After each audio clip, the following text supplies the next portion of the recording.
Community connections, CKMS.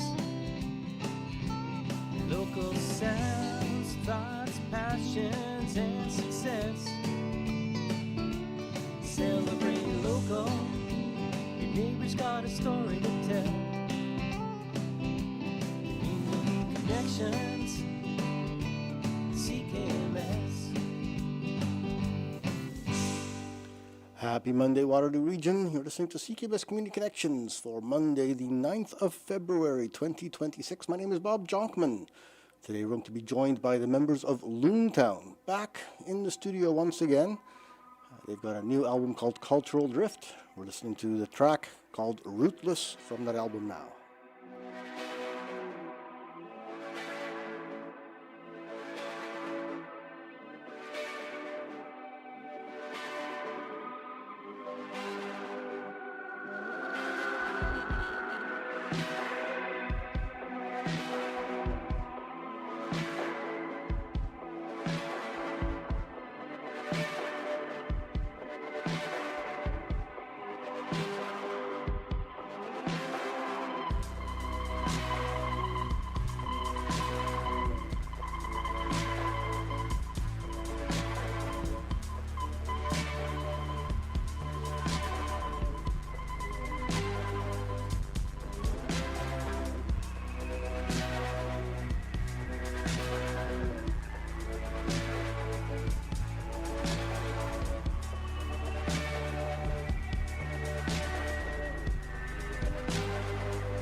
Came and went, can't say how many times. Through the shop and to the back to my station, tea in hand. Knife roll on the stainless, apron at my hips. Check the walk-in, light the pilot, make myself a list till you arrive. Till you arrive. That knowing smile you throw is just enough to give me the boost for the morning rush. You open the shutters, light spills in, bringing in the warmth and the chatter of everyone we know. It was our home. It was our home.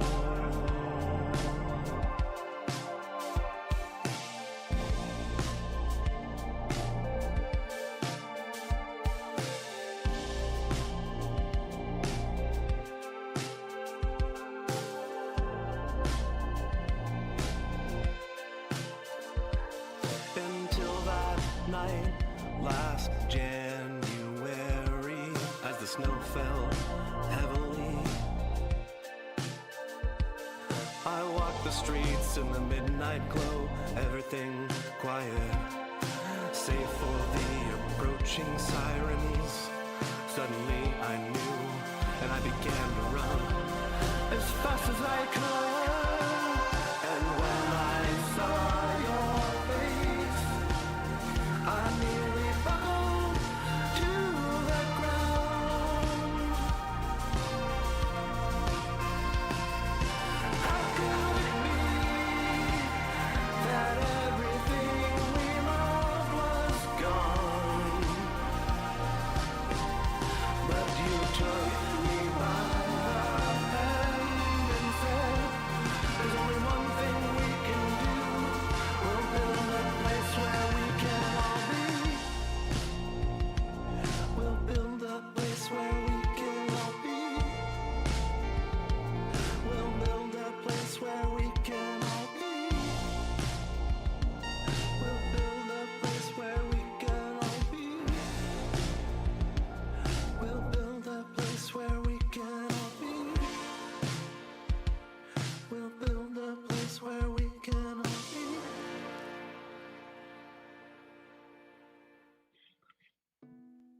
That's Loon Town. Their track from their new album called Cultural Drift. We listened to After the Fire, and we started off the hour with Rootless. On the web conference with me is Nick Hyatt from Loon Town. Hello, Nick. Hi, Bob. How you doing? Pretty good. Glad to have you on. Thanks for having us. Really appreciate it. How old is the album? The album came out a little while ago. Yeah, it came out in October. So I guess we're 3 months in now, something like that. Okay. How's it been accepted? Is getting lots of radio play? Yeah, we're actually quite thrilled to see lots of radio play and also lots of love at Apple Music, which is really nice. Oh, really? Yeah, it's really cool. Our track Bells and Whistles from the album has been getting a lot of spins on kind of their like radio algorithm and playlists. So Okay. it's cool when that happens. Yeah. I know that we get monitored by Apple as well. So that when we play the tracks, Apple will say, you've been played on CKMS. So maybe you're getting a couple of hits from us. Yeah, I mean that's a great feature, and thank you for the support. Really You're very, grateful. very welcome. Interesting name on the album, Cultural Drift. Where does that come from? Ooh, I think Dave's going to come in shortly. He and Danielle won't be present to name that album. I do, from what I remember in chatting about it, though, it does have to do with, kind of the crazy times we're in right now. And I think if I think of the music industry in particular, just kind of the shift from, buying records and seeing a lot of live music to streaming, is a pretty big shift, and also like a shift in values from the corporations that has kind of driven that. So those are some of the takeaways that I had, and I think there are a lot of actual cultural underpinnings. Don't want to get into like too much really heavy stuff right now, but I think just thinking about how much the world is changing, I guess. Yeah. Culture is changing under our feet. Yeah, totally. And I mean, through that, there are so many really amazing people. Of course, like when we toured the record in October and November, we met so many really, really awesome people like yourself in communities who are doing really great work, whether it's on the radio or running venues or putting on shows. Hmm. And so, I think that there was some sadness when we were writing the record about some things that are shifting and drifting. But we've also found a lot of beauty that's emerging too. But you have to look for that for sure. Have to look for that. Have to I look mean, for that in the album. Do I have to listen to every uh, lyric to figure out what's going on? I was going to say in the world itself because Oh, oh, the news is so negative. So to me, you have to kind of look in your local community to find the beauty, yeah. because I don't think you're going to find it in the cultural narrative. Is society clamping down on culture?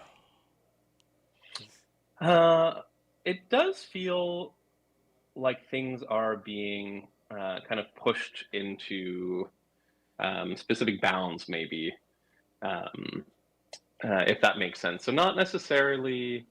Well, I mean, I guess if you look at what's happened with television, like with the censoring of Jimmy Kimmel and Stephen Colbert getting canceled and things like that, Hmm.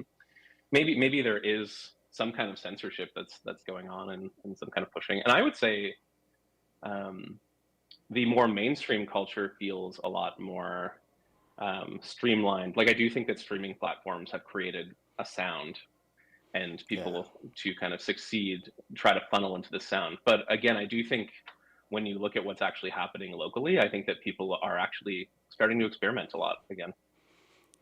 That's good. Are they getting the word out there? Are they managing to distribute their culture to their audience, or is that being suppressed? Oh, I mean, I think my sense is on the mainstream side of things that it's not getting a huge megaphone at the moment. But I do think that off platform, I do think that things are starting to spread. Okay. Yeah, what's your sense in Waterloo? Like what a There is an incredible amount of talent in Waterloo. I mean, we've got musicians and artists and all kinds of cultural stuff coming out all over the place, but it's all limited to independent venues. It doesn't hit the mainstream ever. I mean, we're saturated in Waterloo region with the radio stations, but they're all commercial radio stations. They play the commercial right. tunes. Even the other community radio station that we have here has gone to a mainstream format. So, Right. what's left for the independent artist to do?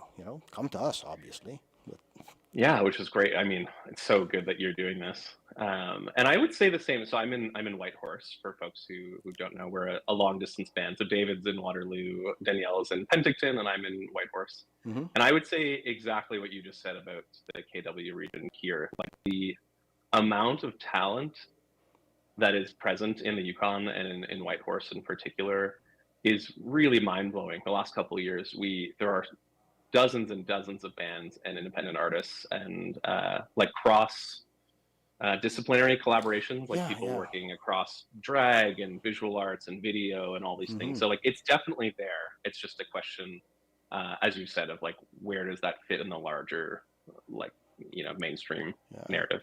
I'm seeing a lot of bands, Toronto, even here in Waterloo, doing what I guess is called performance art, with music, Oh yeah. but costumes and theater stuff on the stage. And then they pick up their instruments and play some music, and it's it's different from what I remember when I was listening to music as a kid. I was listening to mainstream music as a kid because we didn't have access to the independent bands. No internet had been invented. I'm that old.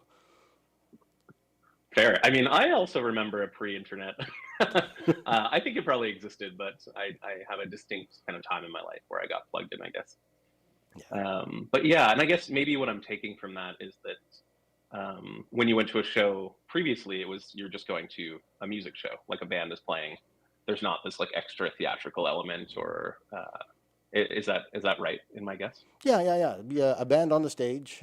Sometimes with a cover band at the beginning, to do the opening. But that was it. They played their music. You'd see them playing their instruments, and when it was all done, they'd be off the stage, and you'd listen to music. If it wasn't for the Yeah. live performance, you might as well have been listening to the album. And in fact, a lot of bands try to very closely replicate their album sound. No variety, no spontaneity on stage, no Hmm. ad-libbing, no improvisation, nothing.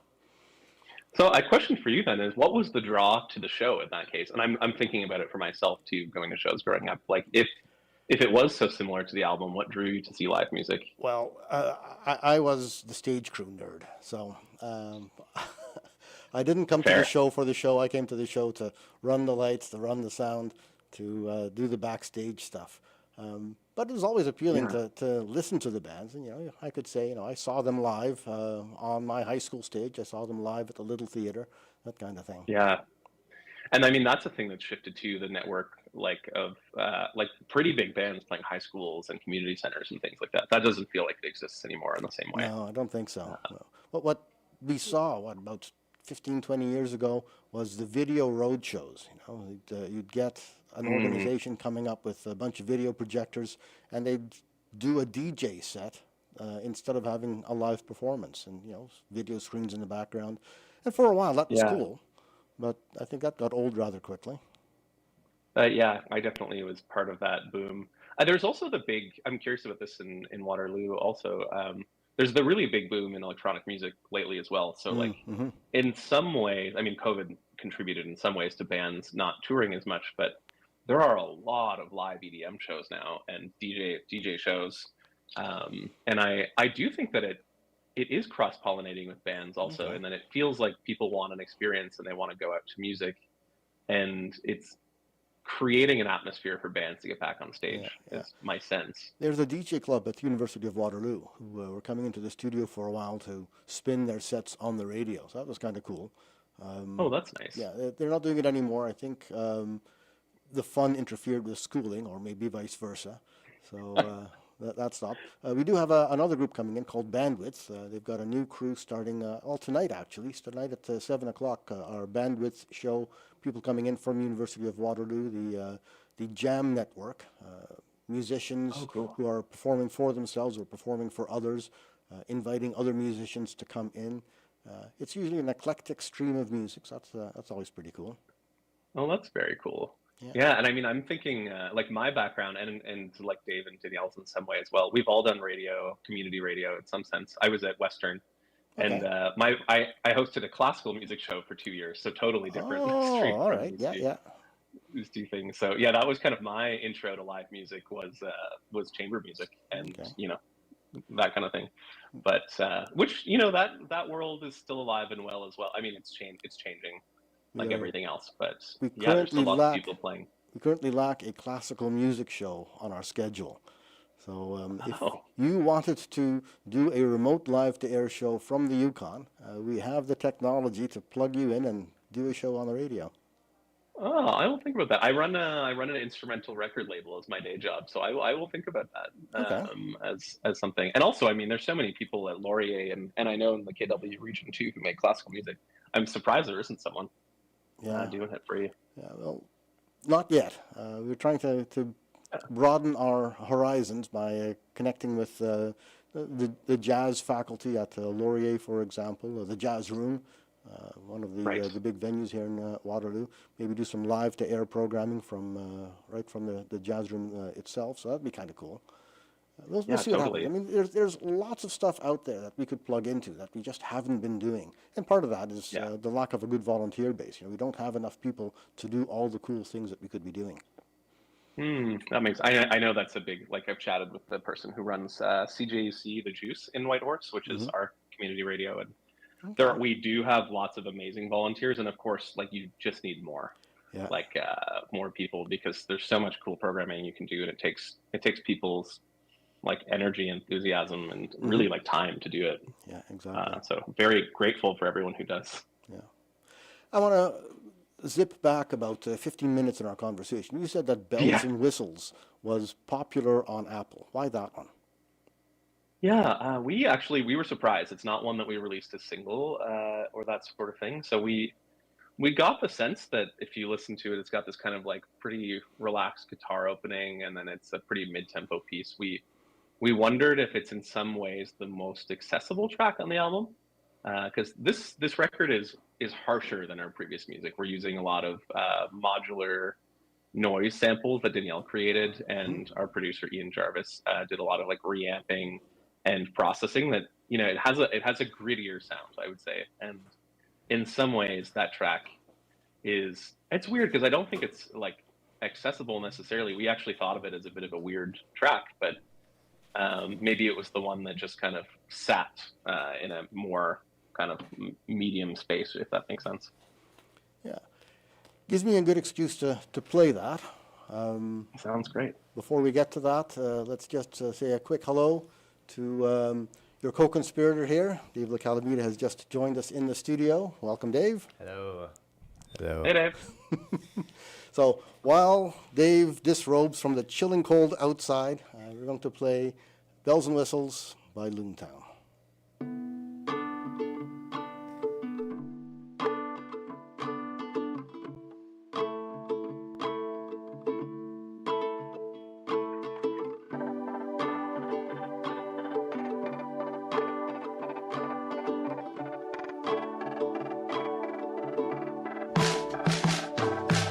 Got a loud voice, but not much to say. Funny how people just get away. He got away with words. He got away with words. Ran her mouth, it caused a din. Hard to hear them soak it in. She got away with words. She got away with words. Bells and whistles, things on his beat. We got to serve them gonna eat. He got away with words. He got carried away. And any day now there'll be a reckoning. And any old house comes a changing wind.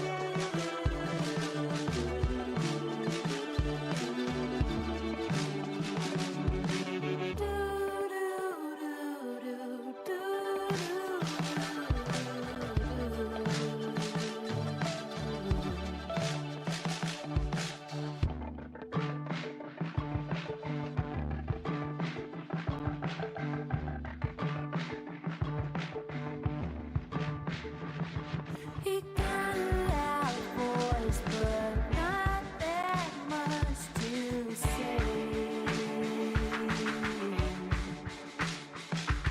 It's funny how people get carried away.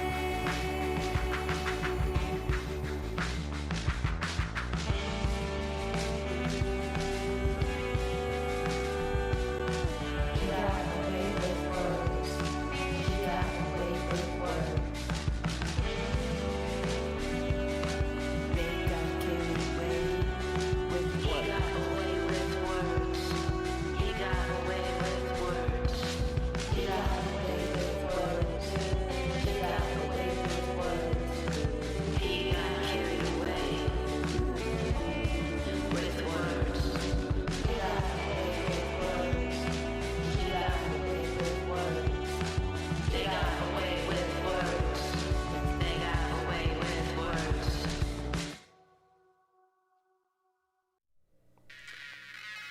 Bells and Whistles from Loon Town, the most popular streaming track on Apple Media, Apple Music, Apple something or another.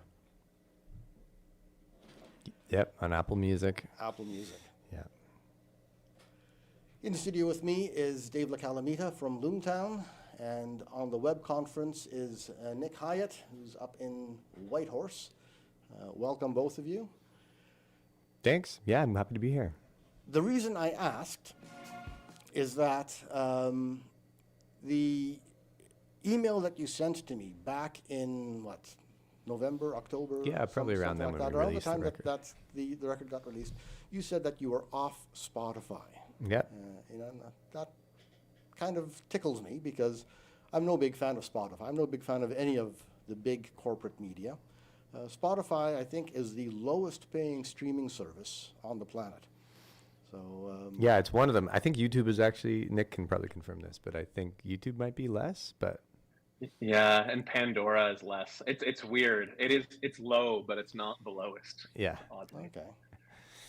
But yeah, that was a decision that we made kind of in anticipation of releasing this record, that we wanted to do something to respond to the criticism of Spotify that had been coming out through a lot of like artistic channels.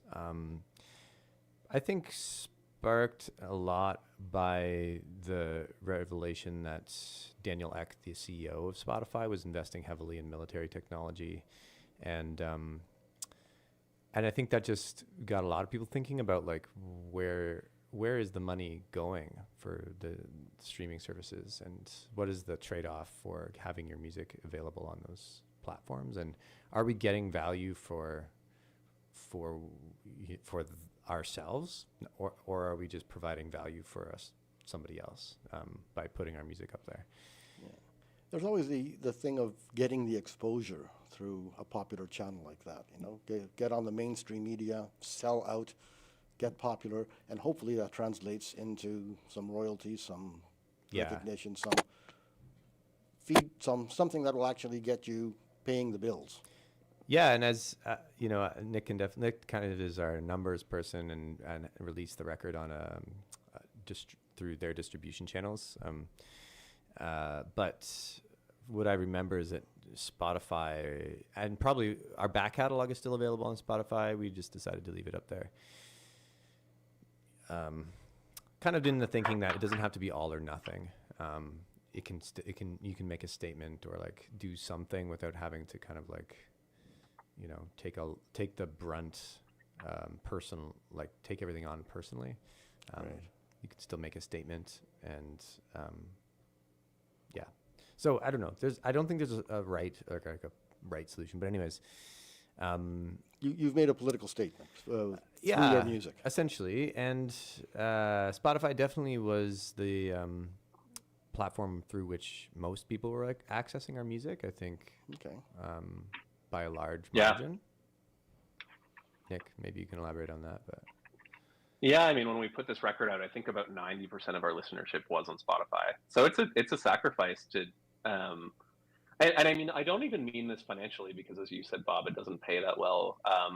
It's more like if you make music, you want people to listen to it, and regardless of our feelings about Spotify, it's still currently the most used platform. Right. And so it meant like, oh, we'll put this record out, and unfortunately, some of the people who might listen to it won't listen to it. We hope that they'll find it elsewhere, and they'll take the time to find it elsewhere. And maybe something to add to this too is we considered removing it from all streaming platforms because they all in some ways are corporations and have problems. And we ended up deciding, well, we do want our fans to find it somewhere. And maybe we'll remove it from, in our opinion, the most egregious. And it's also like the industry, like one of the evils of Spotify is that they also dictate the terms for the other ones because they control so much of the market. So we were like, okay, we can at least do that. And we actually did also choose to not put it on Amazon because Amazon also seems like one of the most evil corporations. Yeah, I'm not disagreeing. There are a number of independent-based streaming services. I'm thinking of something like Funk Whale, which is one of the Activity Pub, one of the Fediverse channels that gives you exposure to an indie crowd that you don't find on the mainstream social media sites. oh, that's funny. I hadn't heard of that one. But yeah, we actually, I think most of us, I don't know if Nick is, but I think Danny and I are both members of Subvert.fm, which is like a cooperatively owned Bandcamp. Okay. That started up. It's still kind of in beta testing, but it's the promise of it is, yeah, it's a cool initiative.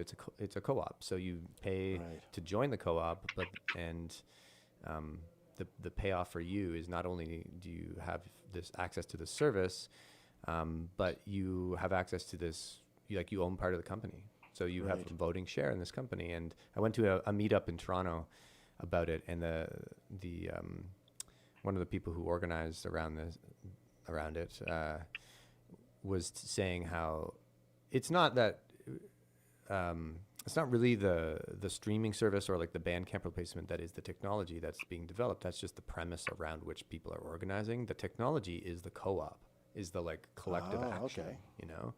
And now that we're all assembled here, now that we all own this company together, we can make decisions about what's important for artists. Okay. So I think it's interesting because this is kind of, music is both a reflection of and the industry is both a reflection of society and like what's happening, kind of always has been. There's always like power dynamics that you can't control. The majors have always kind of like screwed over artists since time immemorial. But it also is a medium for change. Like I think artists for that reason are like one of the drivers for social change and for creating these systems that can help everyone kind of get out of the sort of dominance of corporate cultures. Yeah. And so once a co-op is established, you can really go in any direction, you know? Yeah. People choose different technology if what software you're using isn't working out. Maybe even go back on some of the corporate streaming services if that's what the collective decides. Well, I think more so it was kind of modeled after this cooperative called Mondrian, which is the largest cooperative in the world, I think.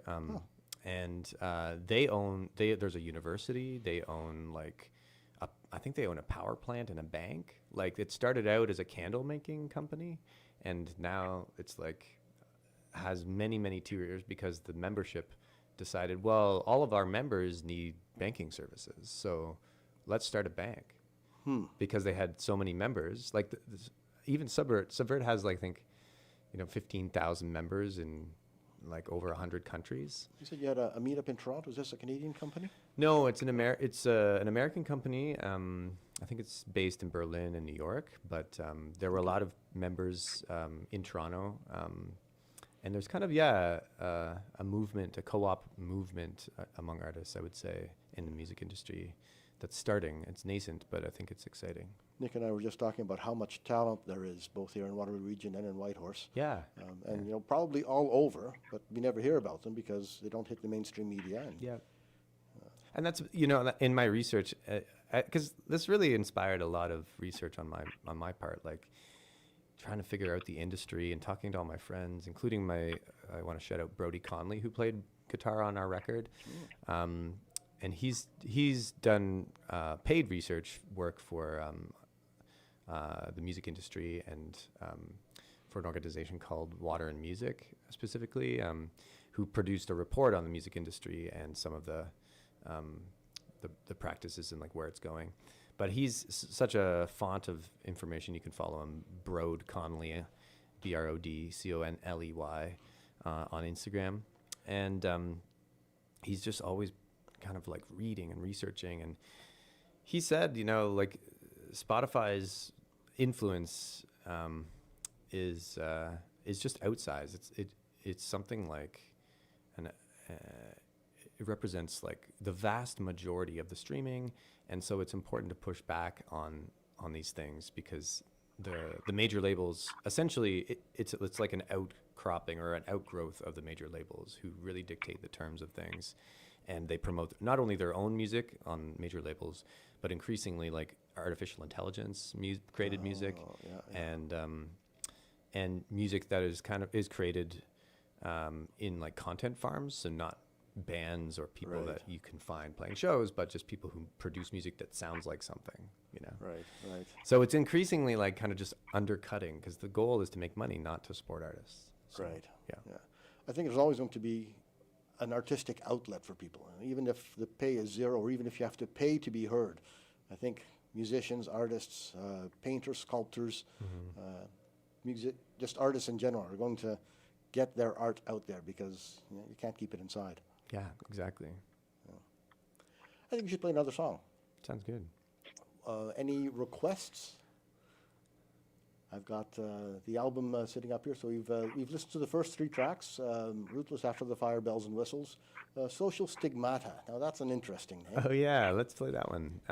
That's a collab with Nick's friend Hakeem. So maybe Nick can give us a little intro to that.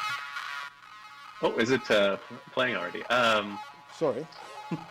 Oh, that is totally okay. I mean, yeah, you're hearing the first notes to it. This is a really good indication of our process as musicians and artists.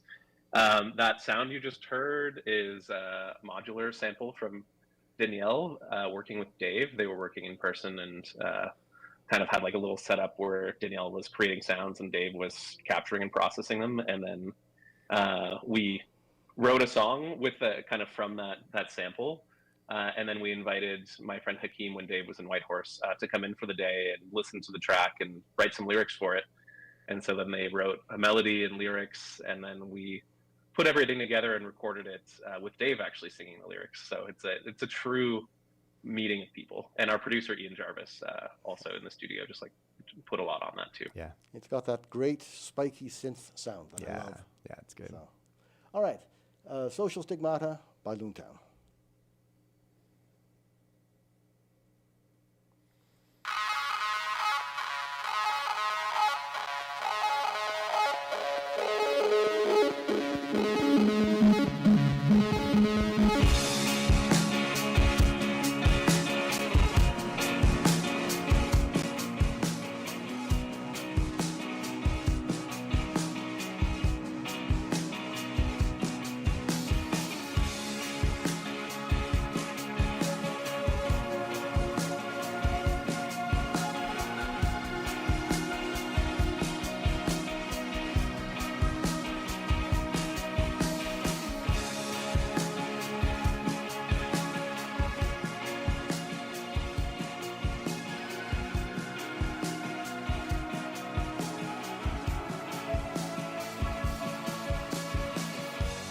Holes in my hands, fingertips burning. Lost my handprint in a fight, caught in a snare. My vision is blurring in the piercing light. I can see through the palms of my hands.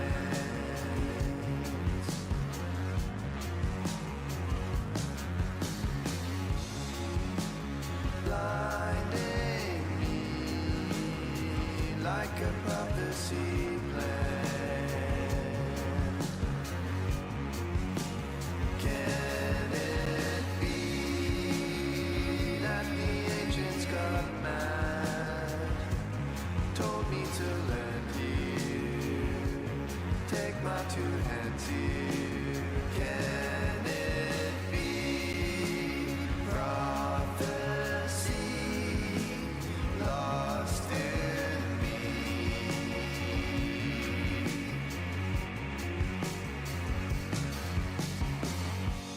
Eyes beyond repair, Cassandra, please help me. I'm a bird trapped in a snare, held in the light, hollow palms flailing, blindness prevailing. I can see through the palms of my hands.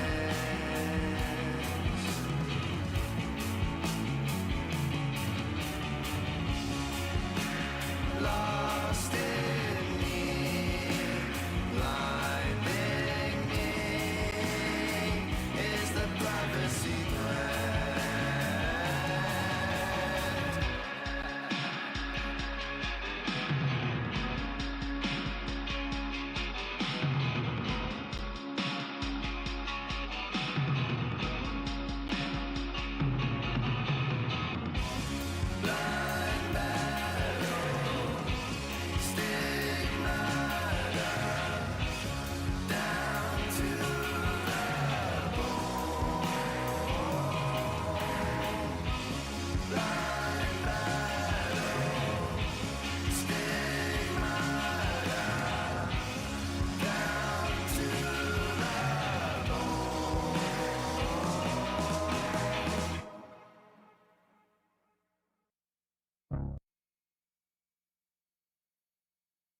Social Stigmata by Loon Town.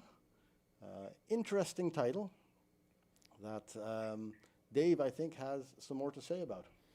Yeah, I think part of my process, anyways, is when I create a demo, I just give it a working title, and sometimes it's just like a play on words or something that just comes to mind in the moment. And this is an example of that. I just, social stigma, kind of a play on words on that, and and so stigmata isn't there for any other reason other than it's kind of a fun play on words. Okay. But then I wasn't sure if there were huge religious overtones or something here. No, but I'm not sure what Hakeem would say. I think that was the only prompt that we gave Hakeem to write the lyrics was, here's the song, here's the working title, and Hakeem kind of took it more literally maybe than I would have expected. But I think some of the lyrics are like holes in my hands, and they kind of took that and ran with it. I have to say, I was a little distracted by all the technology, so I wasn't really paying attention to the lyrics. Yeah.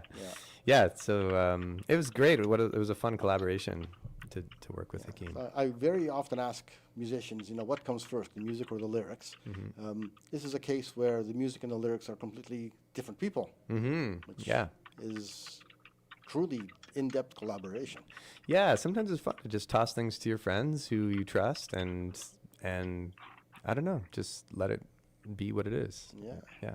Worked out for this particular Absolutely. song. I'm really happy with how it turned out. Yeah, a couple of highlights is Ian Jarvis really went to town on the drums on this one, and actually Brody did some mixing of the drums on this a little bit too, but it's kind of, it was so fun to record in the studio because that vocal line, kind of the layered vocal lines, sound so like metal or something, and it was just fun to explore that. So you've been mentioning a number of different artists who appear on the album. What's the lineup of Loon Town like nowadays? Yeah, so last record, Millie was drumming for us, and in the interim, she started an amazing jazz quartet called Bell. Is it a quartet, Nick? Yeah, I think it is. No, yeah. Yeah, I think they're 4 pieces. 2 saxes and double bass and Millie, called Bellbird, and they're signed to Constellation Records, I think. It's a great record. They just put out a new record recently. So she's just really busy, and I think it was hard to, we all live in different places. A fourth city to coordinate seemed like just too much. So, no hard feelings. Absolutely, she's the best. Good. Yeah. Tell Millie to send the album our way. Oh, I will. Get it on the air. Yeah. Maybe get Millie on the air too. Yeah, that'd be awesome. Yeah. And who else was on this, Nick? Yeah, we had a lot of really great people contribute. So our friend Hakeem wrote lyrics, as we mentioned. Brody Conley, who Dave also mentioned earlier, he's played on the last 2 records playing guitar. He also did a lot of help, kind of like it's weird to say because our engineer Ian and producer Ian Jarvis also played synths and just did like so much sound work. And Brody also did a bunch of like pre-mixing with us. I don't know if that's the right word, but we just like sat around and played with sounds and kind of like worked on the arrangements with Brody. So like he would have kind of the next biggest hand after the 3 of us and Ian. And then Dave's friend who lives in Cambridge and plays in lots of really big bands, Nathan Bulla was playing drums. And then our friend Matt LeGroux played flute and tenor saxophone. That might be rounding it out, Dave. I don't know if there's anyone else I'm missing. Yeah, I think that's it. But the core of Loon Town is you, Dave LaCalamita, Nick Hyatt, and Danielle Savage. What's Danielle up to? She is, I'll jump in right now. She is currently installing, I think it just opened, a large multimedia piece at a gallery in Kelowna. So that is going to be showing for the next 3 months. Dave, do you remember the name of the piece? No, it's long. I forget what it is. It has to do with like textiles. It's like a sound installation where there are like physical objects that her collaborator Alexandra built, and is also teaching music in Penticton and helps out with the Ignite the Arts Festival, which is coming up in March, which is a really big thing. And she was also doing a lot of work on community radio in Penticton as well. Okay. Ask a busy person to do something to get it done, right? Yeah, no doubt. Yeah. Yes, Danielle is a very busy person. Yeah, and I mean, you can still hear it in the record too. Like we just heard a song that Dave is singing. Earlier, we heard a song that Danielle was singing on Bells and Whistles. Mm-hmm. And I had one earlier on After the Fire. So it really is everyone's kind of writing words and songs together. Wow. Does the well ever run dry? Do you ever hit that artist's block where you can't think of anything else to do? You're done? I don't think so. I don't think so. So that leads to my next question. What's happening next? When can we expect the next music to come out of Loon Town? That's a good question. I think we'll ride kind of, I don't know, this release a little and kind of take a bit of a break. There's definitely some personnel changes in terms of families expanding. Nick's has a kid, and Daniel's having a kid this year. So that will influence things. Let's take some personal time. But each of us will continue to make music. I'm starting a new project in Kitchener, which I'm excited about. And do tell. It's Can you? I think I can. It doesn't really. It's called High Grader, and we have yet to book a show, but we're writing some exciting songs that we're going to try to release this spring. Well, not release, but play, let's say. Okay. And then try to record and maybe release something within the year. Okay. And I'm playing some synth music with my friend Russell as research and development, R&D. We play every other week at Adventurers Guild. Improvised synth music. So you can catch us tonight. Actually, we're playing 6 to 8 or 7 to 9. That's really interesting. Yeah. Because I've heard of a bunch of other modular synth clubs in the area here that I didn't even know existed a couple of years ago. Yeah, it's starting to come up. I think people are starting to be interested in synths, and there's the Seagram Synth Ensemble. I think is one of the big ensembles in Waterloo, anyways. And we just sit for 2 hours and improvise music, and it's great. Wow. And do you record this? Is this? Yeah, you can find some on Bandcamp. We're trying to get it released on this. We're shopping it around a little bit. But there's some stuff on Bandcamp at R&D. I think rndsynth.bandcamp. I'll have a look at that. Yeah. And then if you see your way to it, send some our way. Yeah, for sure. This is, we've got an overnight electronics show. So that goes all night on a Wednesday night, Thursday morning. That would be a great fit. Yeah. I think you might become regulars, Dave, because it sounds really good. Dave's a regular already. Dave is the driving force behind one of our guest host episodes coming up, I think, in May. Yep, in May.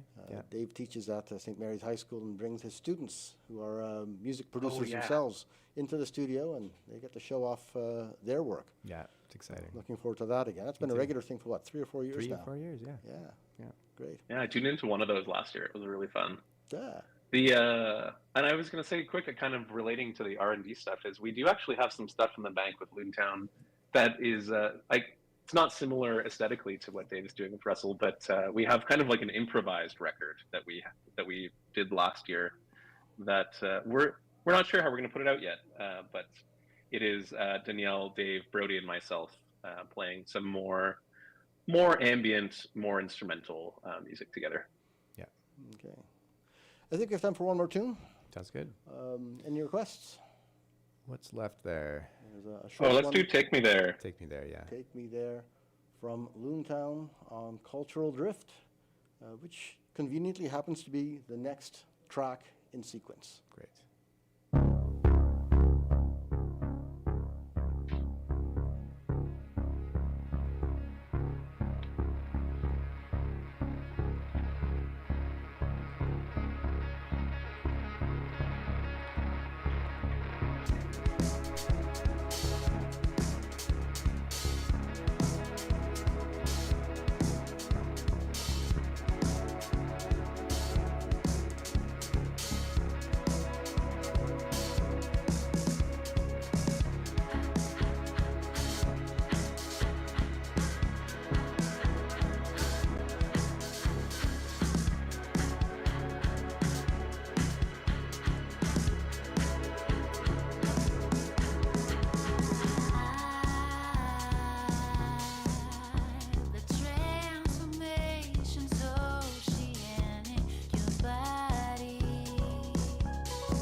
Nice fat synth sound.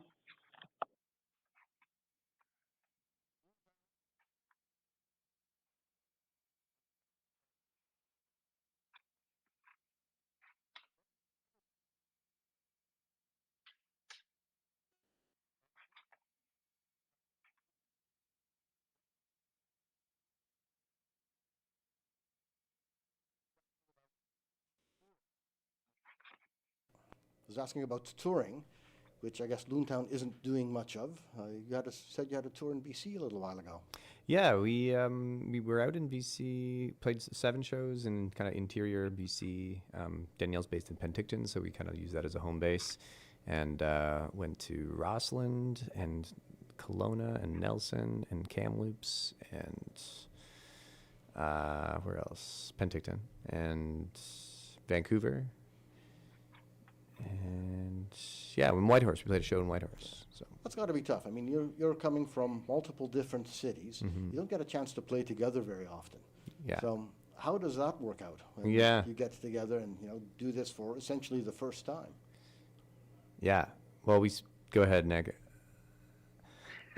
I mean, yeah, it's unlike a number of bands that are able to rehearse every week. It means we kind of do intensives. Like everyone shows up learning the songs, and there's definitely some pressure. For our kickoff show, we had 3 days of rehearsal on these new arrangements, and we were playing them without a drummer. We decided to go electronic on the way we were performing them, so Oh. it's a lot to put that together in 3 days. Yeah.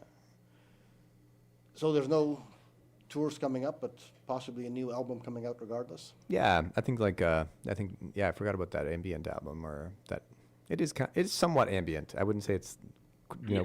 capital A ambient, but it's like it's improvised and slow moving because it's improvised. So yeah. Okay. So this is what you're doing for Loon Town or for For Loontown, yeah, Okay. I think that's in the bank. We'll probably release that hopefully this year sometime. Okay.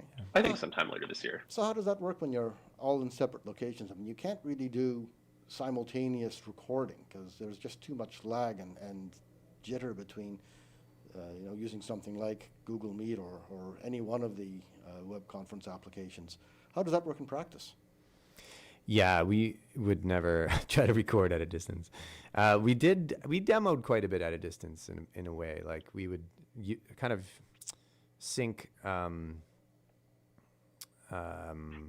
We all use Ableton Live, and so we all have the same version, and we would work within the same session file basically, and then kind of say, for a while there we had a workflow where someone would record something and just say, okay, I recorded something, have a look, and then somebody else would record in their personal studio and drop things in. And since it was on the cloud, the updates would just kind of like mesh. Okay. So that worked, but there's no simultaneous. Yeah, so the improvised stuff we did actually last year in September, or even 2 years ago.